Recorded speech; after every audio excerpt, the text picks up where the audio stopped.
The colossal glass-walled conference hall at the International Forum glowed with an ethereal light, reflecting the intensity of the moment. Cameras and lights were positioned meticulously to capture every slight movement, every word, every breath. The world was watching behind the lights, behind the camera lenses. The tension in the room was palpable, thick with anticipation. The air hummed with the quiet buzz of whispers as people exchanged glances. Wondering what the night would hold, it was a rare event, an event that transcended the usual debates or press conferences. This was something more, something monumental. At the center of the stage, seated with poised authority, was Eleanor Chase, the renowned moderator and head of the forum. A fierce intellect known for her unyielding approach to political interviews, she had the uncanny ability to dismantle even the most hardened politicians. For years, she had conducted some of the most difficult interviews, extracting the truth behind polished facades. Yet tonight she faced an entirely different kind of guest, one who, despite being a product of the same world, had managed to avoid the traditional path. Seated across from her was Barron Trump. Though his name had been known worldwide, his presence in the political world had been a matter of whispers rather than declarations. Until tonight, Barron had remained largely silent, preferring to stay out of the media's gaze, but this evening marked a shift. Dressed in a sharp navy suit with the weight of his name hanging heavily in the air, Barron exuded an unshakable calm. His posture was relaxed, composed, his gaze unwavering, a stark contrast to the high-stakes nature of the event. There was no flash of nervousness in his eyes, no twitch of unease in his body language. He was ready to confront the questions that would define not just this interview, but perhaps his future as well. The atmosphere was thick with tension as Eleanor adjusted her microphone, her face wearing a slight smile of curiosity. She had studied Barron for years, watched him grow up in the shadow of his powerful family. But tonight would be different. Tonight she would push, prod, and seek answers. And Barron, the young man who had been carefully sheltered, would have nowhere to hide. Eleanor's voice broke the silence, sharp and controlled. "Mr. Trump," she began, addressing him directly. "This is a rare moment for you. You've kept a distance from the spotlight for years. Why step into it now?" Barron met her gaze evenly, unwavering. His response was measured and deliberate, each word calculated.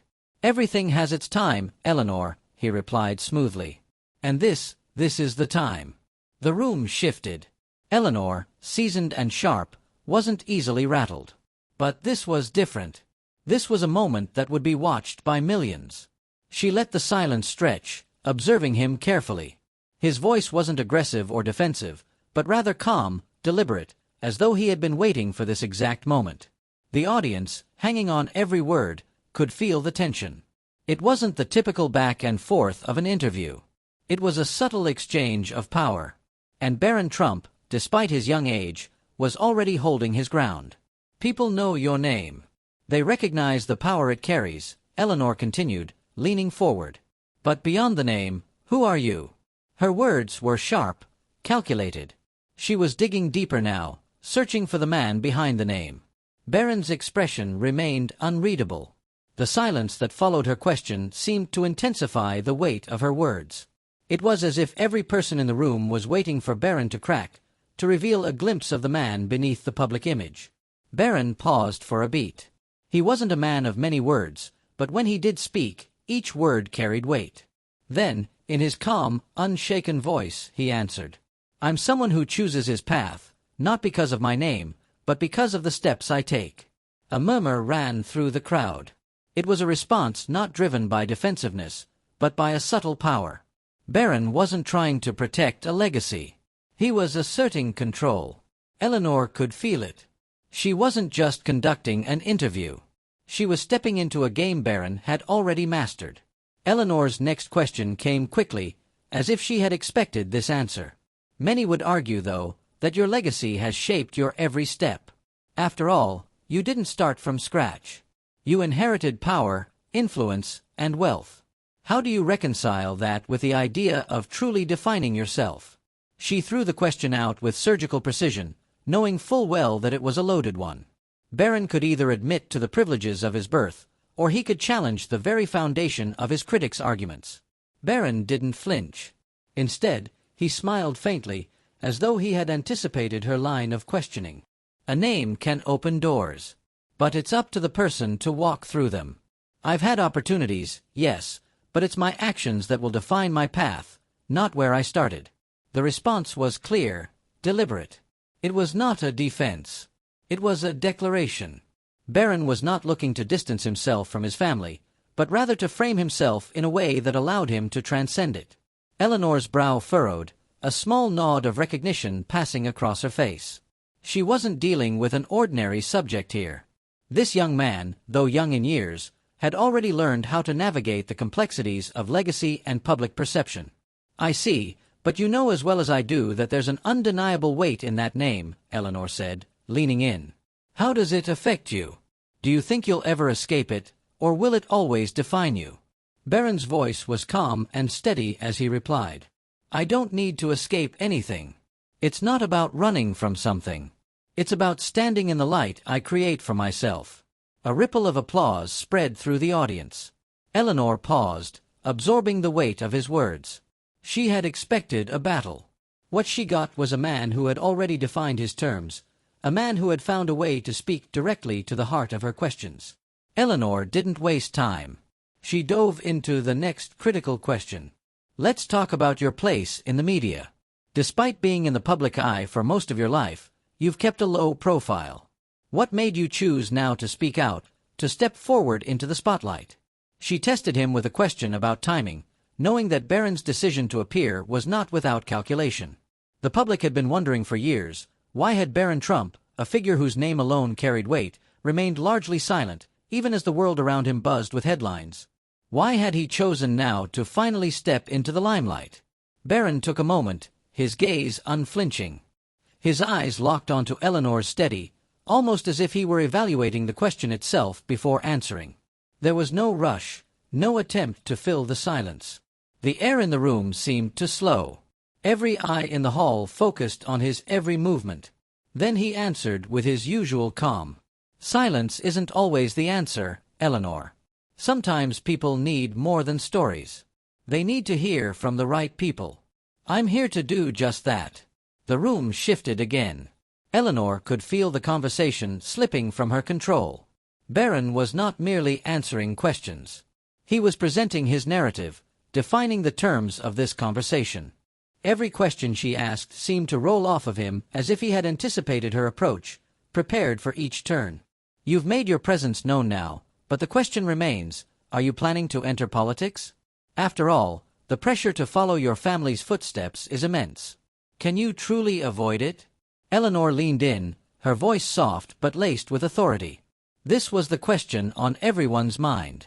Was Barron merely testing the waters, or was he preparing to plunge into the deep end of politics, following in his father's legacy, or perhaps even surpassing it?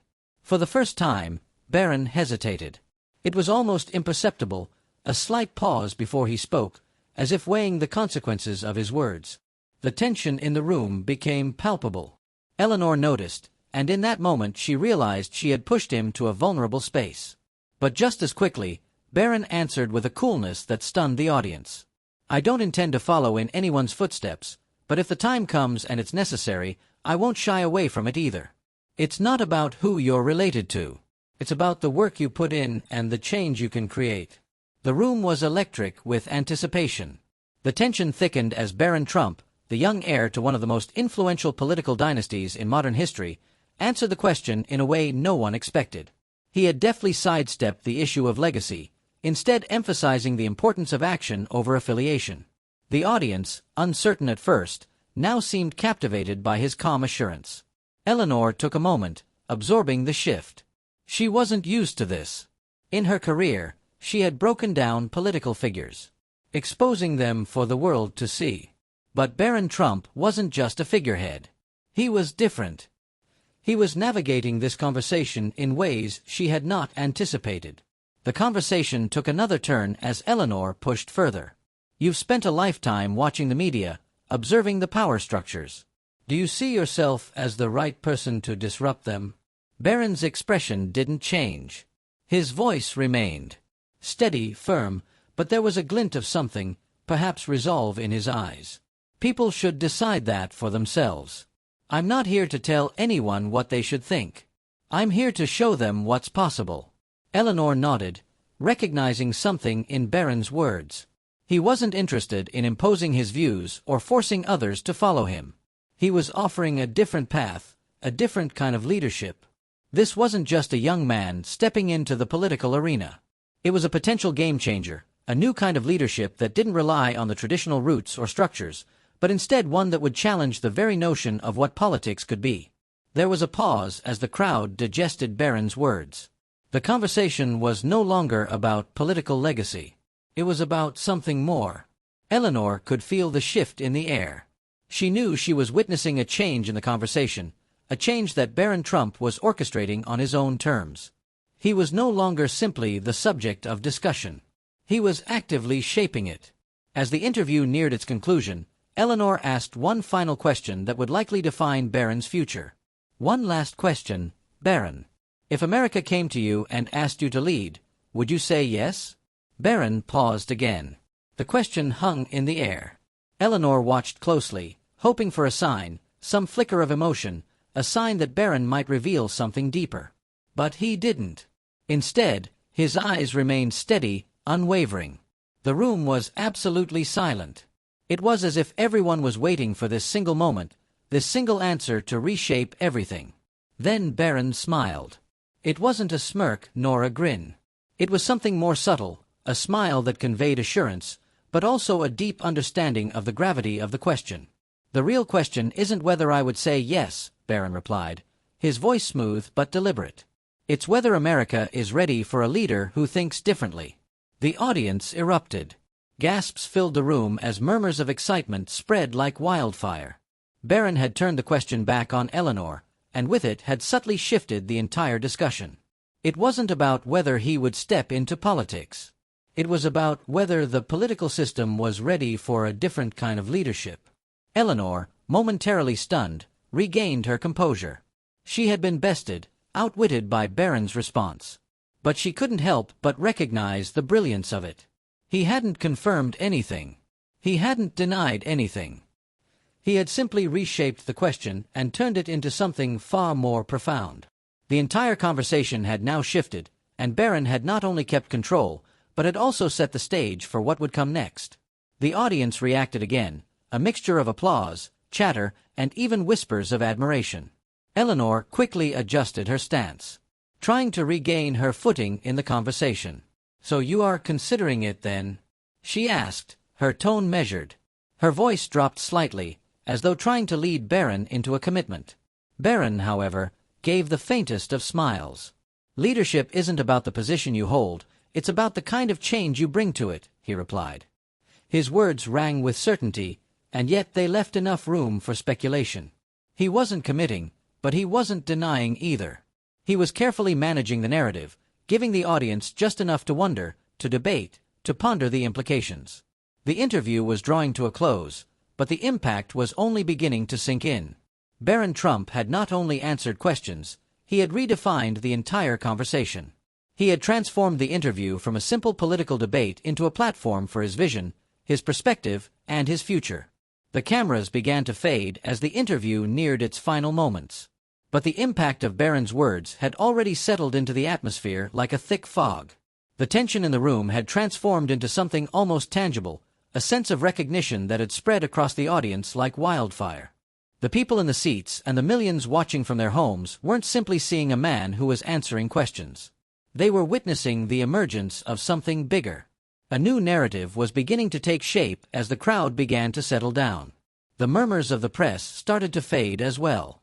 Reporters, analysts, and journalists gathered in small groups, discussing, dissecting, trying to make sense of what had just transpired. The consensus was clear. Barron Trump had completely owned the room.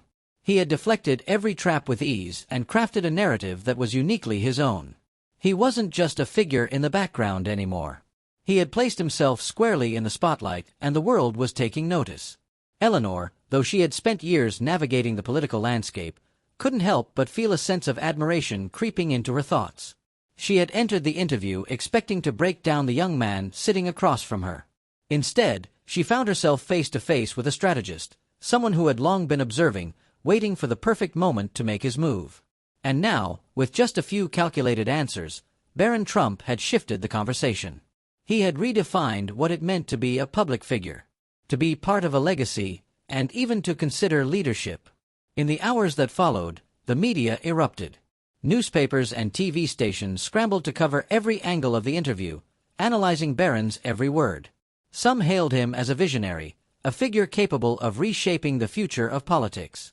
Others were more skeptical, claiming that he was simply a product of privilege, trying to use his name to further his own interests. But one thing was undeniable. Barron Trump had made his presence known in a way few could have anticipated. He wasn't just playing defense anymore. He was in full control. As the evening wore on, Barron sat alone in a private room backstage, watching the news unfold. He saw clips of his answers being repeated, headlines flashing across the screen with his name in bold letters. He knew this was just the beginning. The real battle hadn't even started yet, but the shift had been made. He had set the stage for what would come next. And he wasn't about to let anyone forget it. Barron's phone buzzed on the table beside him. He glanced at the screen, seeing a message from his father. "You did well today.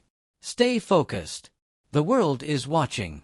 A small smile tugged at Barron's lips. His father's approval was always a complex thing. Barron had long struggled with the weight of his last name, and yet, in moments like this, he realized that the name itself didn't matter as much as the actions he took. The world would define him on his own terms. He didn't need to rely on his father's legacy to carve out his own. The phone buzzed again. This time it was a message from an old acquaintance, someone who had long been a part of the family circle of influence. "You've changed the game tonight, Barron. If you ever decide to step into politics, let me know. The doors are open." Barron set the phone down, letting out a deep breath. He had heard messages like this for years. People had tried to nudge him in different directions, hoping he would follow in the footsteps of others who had come before him. But Barron wasn't ready to step into a mold that had already been defined. His path was his own to carve. The interview had been a calculated move, a test not only of the political world's readiness to accept him, but of his own readiness to take the plunge. He had spent years observing, watching as the world around him shifted, and now it was his turn to step into the arena. He wasn't sure if he would run for office or follow the traditional political route. The idea of leadership, true leadership, was about more than just holding a title. It was about bringing change, challenging the status quo, and reimagining what the future could look like. Whether or not the world was ready for that kind of change, Barron didn't know. But what he did know was this. The conversation had started, and he was going to be a part of it. As the days passed, Barron continued to maintain his composed demeanor. He had retreated from the public eye for a time, letting the world digest the aftermath of his debut. The interview had sparked a firestorm of debate, but Barron knew the public's memory was short-lived. People would move on to the next headline, the next controversy, but not Barron. He was preparing for the next stage, the next conversation that would keep him in the spotlight, driving the narrative forward. And then, in an unexpected twist, Barron announced his plans. Not for a political run, not yet, at least, but for something bigger, a global initiative to reshape public discourse. The aim was simple: to create a platform where leaders, thinkers, and everyday people could come together and discuss the future of the world in an open, unfiltered space. He called it the Visionary Project. The announcement sent shock waves across the political and media landscapes. Barron Trump was no longer a passive participant in the world's conversations. He was actively reshaping them. In doing so, he had positioned himself not just as a political figure, but as a leader in a broader sense, a leader for the new era, one that demanded new thinking, new leadership, and a new way forward. The media, once skeptical, now began to take Barron's ideas seriously. His platform wasn't just about politics. It was about global change, about creating a world where the conversations of tomorrow could be heard today. Barron's name had changed overnight from one that had been whispered in the halls of politics to one that was now shouted from the rooftops. The world had finally recognized that Barron Trump wasn't just the son of his father. He was Barron Trump, a force in his own right.